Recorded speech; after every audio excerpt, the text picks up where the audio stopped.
नारद जी कहते हैं कि देखो तुम्हारी तो ये बेटी है, तुम्हारी ये तो कन्या है, बड़ी सुलक्षण है, ये हमेशा अपने पति की प्यारी होगी, इसका सुहाग सदा अचल रहेगा।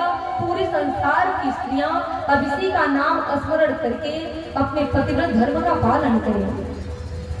तुम्हारी कन्या तो बड़ी सुलक्षणी है, गुणों की खान है, लेकिन फिर भी इसके अंदर दो चार और है।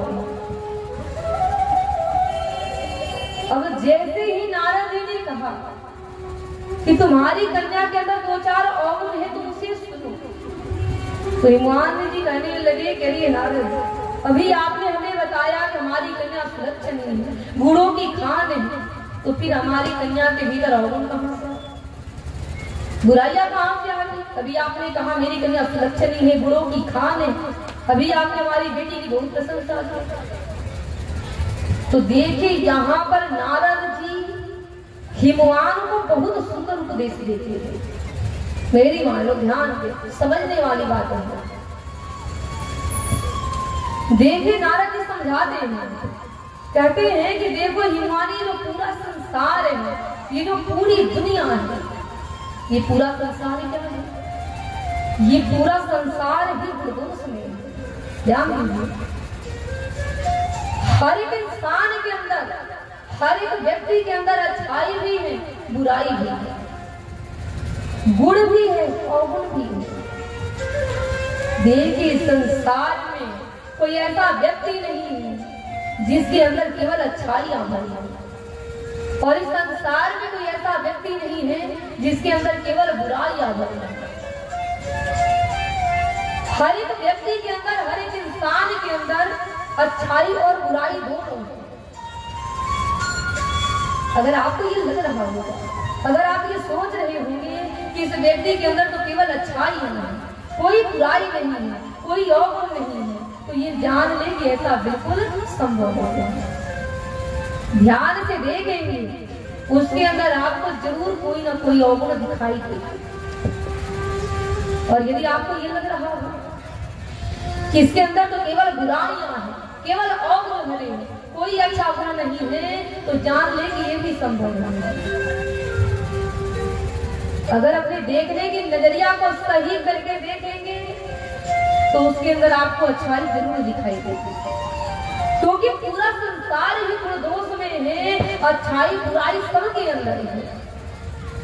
बस अंतर क्या है? किसी के भीतर बहुत ज्यादा अच्छाइयां रहती हैं, बुराई कम रहता है, और किसी के अंदर बुराइयां ज्यादा रहता है, अच्छाइयां कम होती है। लेकिन सबके अंदर अच्छाई और बुराई दोनों है। जैसे उदाहरण से इस बात को हम सभी समझे, सरल भाषा में समझने के लिए आप एक गुलाब के पौधे को देखिए, जो गुलाब का पौधा होता है उसमें क्या है? फूल भी है, कांटे भी है। फूल क्या है? अच्छाई है, कांटे क्या है? बुराई है, दोनों है। अब ये हमारे ऊपर निर्भर करता है कि हम गुलाब के पौधे में फूल देख रहे हैं कि कांटे देख रहे हैं, कि दोनों देख रहे हैं। ये हमारे ऊपर डिपेंड करता है, निर्भर करता है। वैसे ही हर एक इंसान के अंदर अच्छाई बुराई दोनों रहता है, लेकिन हमारे ऊपर ये निर्भर कर रहा है कि हम लोगों में अच्छाइयां देखें कि बुराइयां देखें कि दोनों देखें।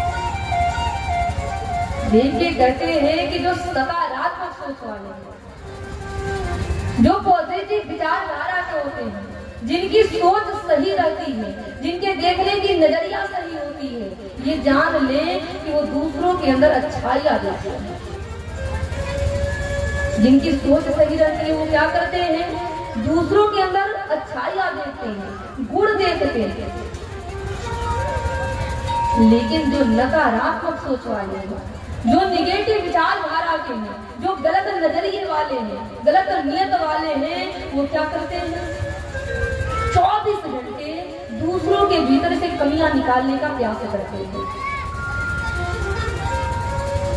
जो निगेटिव विचार वाले हैं, गलत सोच वाले हैं, गलत नजरिए वाले हैं, वो केवल दूसरों के अंदर कमियां कमियां ढूंढते हैं, कहीं से ना कहीं से कमियां निकाल लेते हैं और दूसरों की बड़ाई न करके केवल शिकायत करते हैं।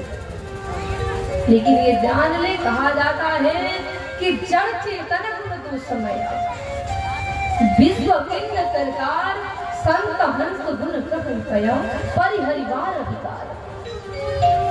जड़ चेतन गुण दो समय, पूरा संसार गुण दोष में है, लेकिन जो संत प्रवृत्ति वाले हैं, जो हंस प्रवृत्ति वाले हैं, जिनकी सोच सही रहती है, वो दूसरों के अंदर से बुराइयां इग्नोर करते हैं, बुराई को ध्यान नहीं देते और अच्छाई को ग्रहण करने का प्रयास करते हैं। तो दूसरों के अंदर अच्छाइयां देखनी है तो पहले करना क्या है, अपने सोच को सही करना है, अपने देखने की नजरिया को सही करनी है। अगर हमारा सोच सही रहेगा, हमारे देखने की नजरिया सही रहेगी, तो ये जान ले कि हमें दूसरों के अंदर केवल अच्छाइयां दिखाई देगी। तो सोच को सही करना है।